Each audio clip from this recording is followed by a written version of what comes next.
life. What was the line again? He said, "When I get out, there's gonna be carnage." Yeah, that is pretty bad. But it is a superhero movie. I can give it a pass. I think it's just like, because some people are gonna go, "What does that mean?" You know, because like I was sitting in the theater, and as soon as I saw the prison, I was like, "Fuck yeah, here we go!" Like we're finally getting it. But then like people were sitting beside me, and like, "What the fuck is going on?" And I was like, "Yeah," you know, it's like this is what we've always wanted to see. If anything, we needed to see the symbiote climb into the prison. Mm-hmm. That would have been the best way to do it. But speaking of Woody Harrelson, I definitely had a wet dream about him last night.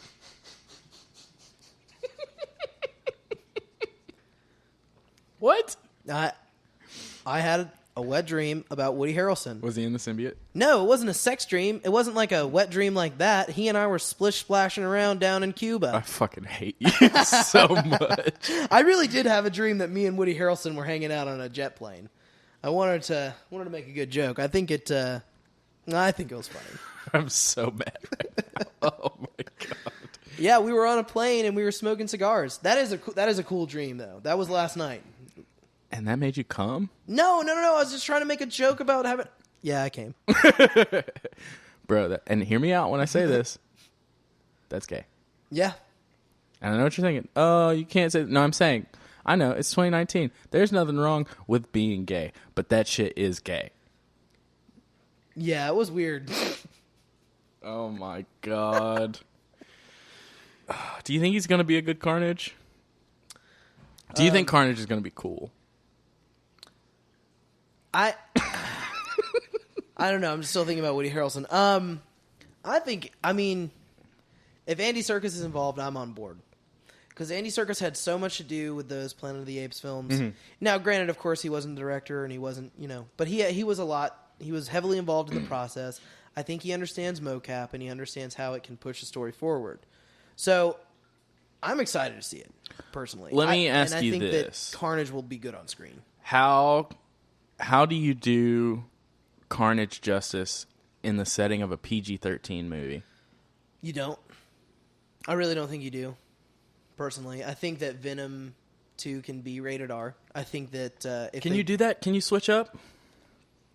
I mean, with the assumption that your audience is getting older as well, and typically most American families are okay with rated R films for their children if it's just violence. Okay. So if you understand that Carnage is a serial killer and that it's going to be relatively graphic with with a high body count and maybe not so gory. Okay. Like let's say that. Can we get a little blood though, please? Like Venom was biting fuckers' heads off and no blood and nothing happened. Yeah. I mean, but even still though, like I know that there are some pretty graphic Venom comics, but you just don't. I mean, I don't think you do that even in a rated R film. Yeah, sure.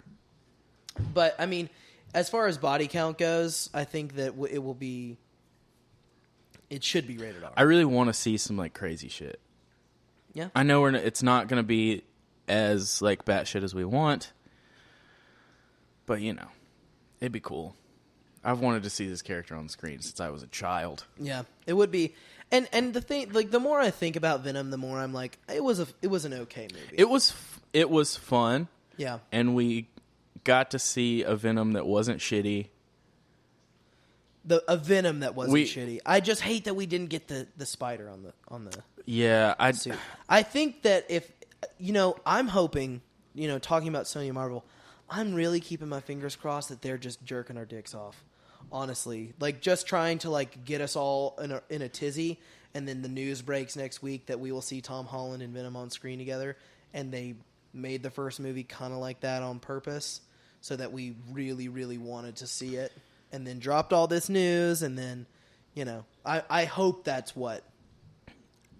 I just don't, with this Venom, I don't understand why. I mean, I get it, but I don't understand why Spider-Man has to be there. Because they completely changed Venom. Like, there's no tie to them now, so there's no real reason. It'll still be cool, and everybody wants to see it, but if Peter Parker didn't have Venom first, why does he give a fuck?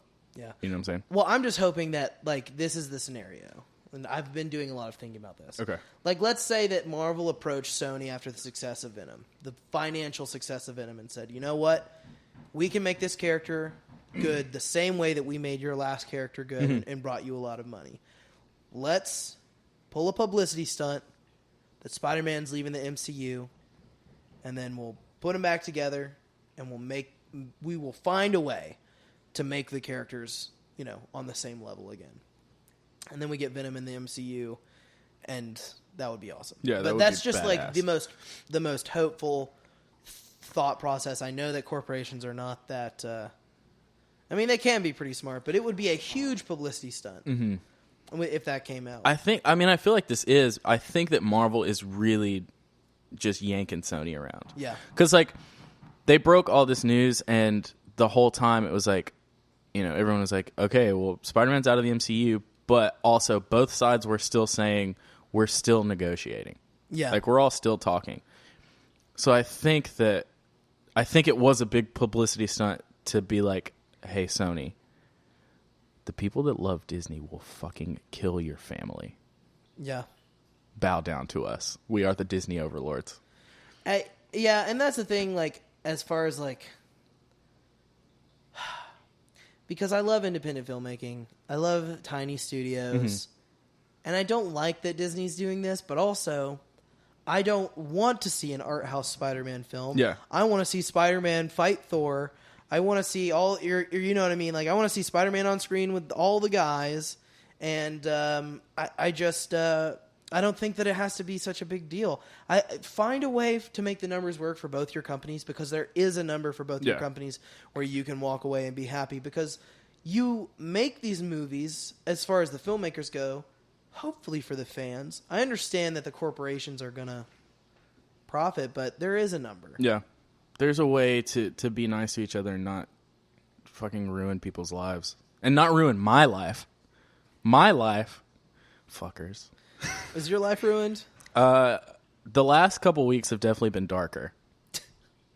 I've been a lot more sad. Shined as bright. Yeah. And it's only getting worse with every hour that I don't get some good news. Oh my God, I'm going crazy. Somebody please help me. This is a cry for help. I've been worried for you. I've been worried. That's why I made the drive up. It was he is not okay. He is not okay. He has been talking about Spider-Man for quite some time. So let's talk about the future of Spider-Man. We're going to talk about Far From Home. At the end, we get this crazy moment, which is the craziest thing I've ever experienced at the end of.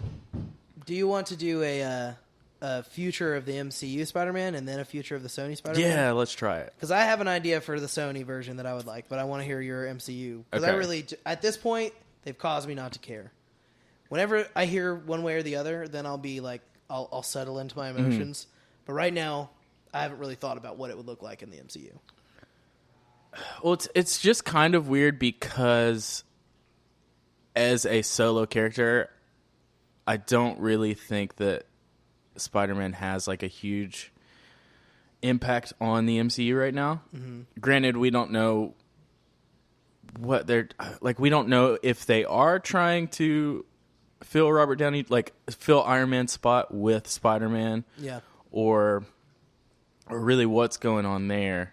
But it's kind of tough because of the way they set everything up. The Spider-Man 3, I'm calling it Home Sweet Home. That's what it's going to be called. Watch. Home Sweet Home is... You can't do it without... you can't do what they set up without letting it stay in the MCU because...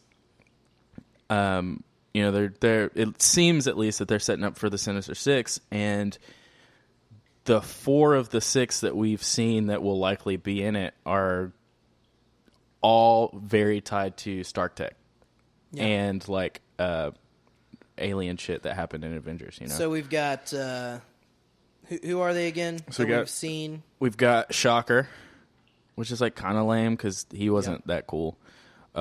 We got Shocker. We got Vulture. We got Scorpion. We got Mysterio. Shocker, I hardly know her. Nice. Vulture, I hardly know her. Nice. Scorpion. Nope. Can't do that one. Damn it.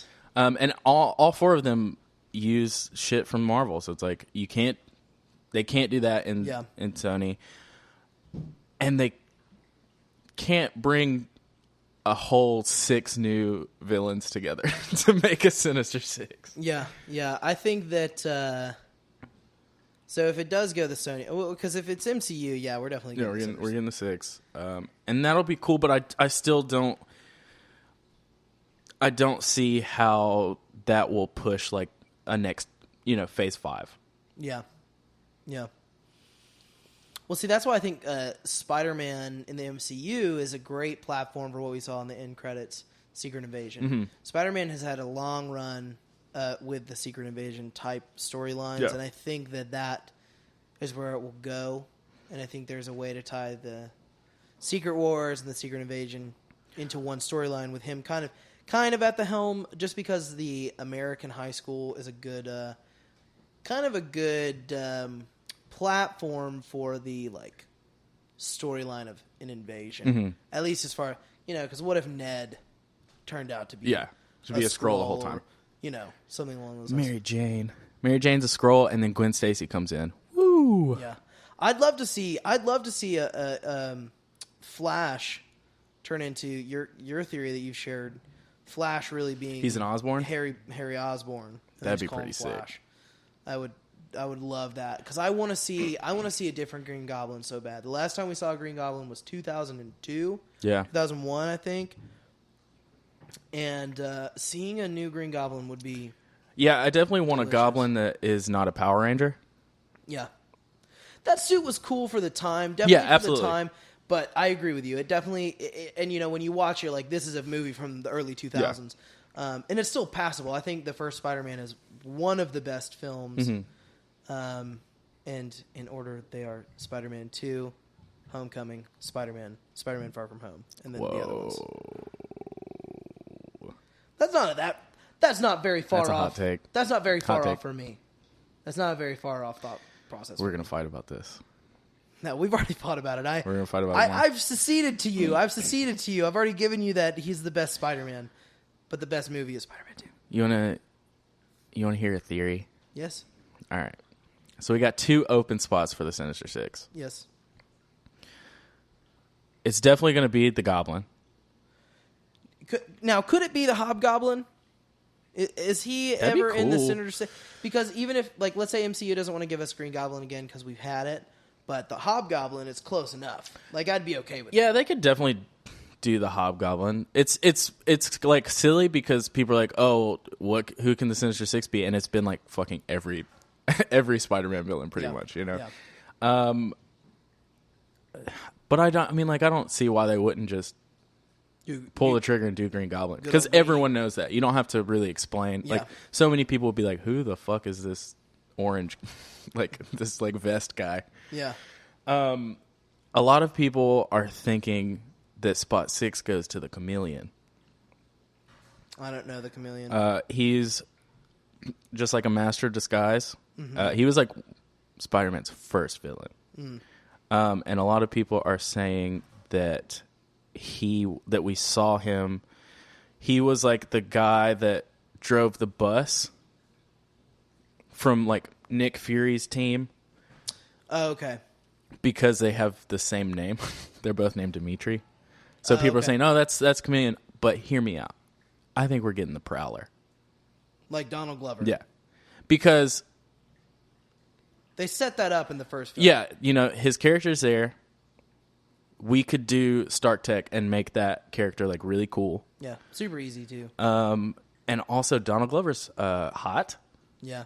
So anybody, even if you don't give a fuck about, if I didn't give a fuck about Spider-Man, I would be like, oh, Donald Glover's in this movie? All right, I'm going to see it. Well, and then maybe we get Miles Morales. Yeah, and then you set up for Miles, which, they've talked about it. Yeah.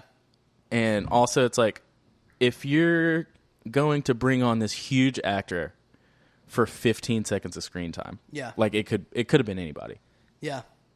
So there's got to be a reason that you kind of broke the bank with that one. I would love to see, and now he still was probably on set for a day though. Yeah.